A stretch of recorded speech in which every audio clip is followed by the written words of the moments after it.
Val qui demande, ça a changé quoi à votre vie perso, les vlogs? Moi, ça m'a aidé. Toi?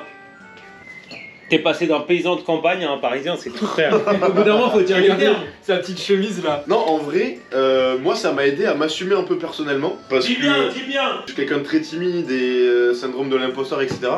Et ça m'a forcé à juste un peu décharger et juste kiffer, quoi.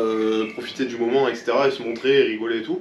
Donc ouais, personnellement, ça a fait ça. Moi, j'avoue que ça n'a pas changé tant de choses dans ma vie, à part le fait que je pouvais aller au travail et savoir que j'allais m'amuser. C'est un truc qui a été en plus dans ma vie, tu vois. Moi, je peux rebondir en disant que moi, j'ai eu une période de ma vie où j'ai entrevu que ma vie, ça allait être faire de l'intérim, etc. J'ai aucun problème avec ça, mais juste, du coup, j'en ai fait de l'intérim et je sais que pour beaucoup, c'est pas un choix et que c'est une fatalité. Et j'ai entrevu le moment où ça allait être ça toute ma vie et j'ai pas aimé ça du tout.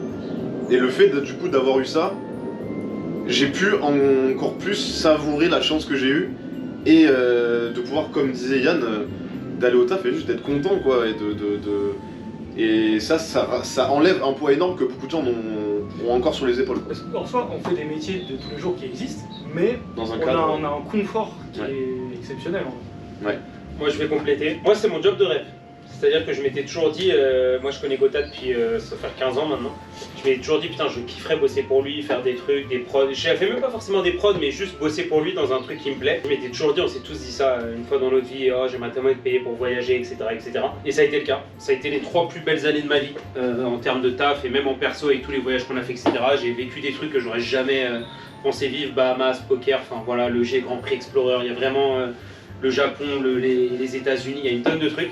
Et en fait, je suis conscient de la chance ultime que j'ai eue.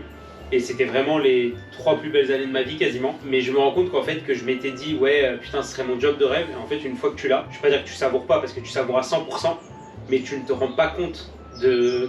C'est bizarre dit comme ça tu vois, mais tu sais tu l'as atteint et en fait tu t'en rends même pas compte, tu le vis pendant 3 ans. Je suis très d'accord. Et cette sensation c'est... Il faut l'avoir vécu, tu peux l'avoir vécu dans plusieurs situations tu vois.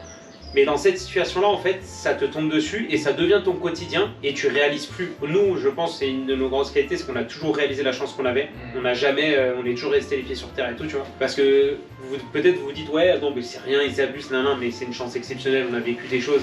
Et Corentin, on te remerciera jamais assez toute notre vie pour tout ça. Et en fait, tu te rends compte que maintenant que tu l'as plus, que tout ça, ça s'arrête un peu, etc. C'est là que tu te rends compte de tout ce que tu avais, même si on était conscient. Et voilà, ce que ça m'a apporté en perso, c'est humainement exceptionnel. Le fait d'avoir voyagé, c'est le côté humain, et le côté, tu voyages sans payer, entre guillemets, c'est exceptionnel. Tu vis Même, différemment le voyage. En fait, comme disait Yann, je me levais pas pour aller au travail. Je me levais pour aller travailler, mais je n'allais pas au travail.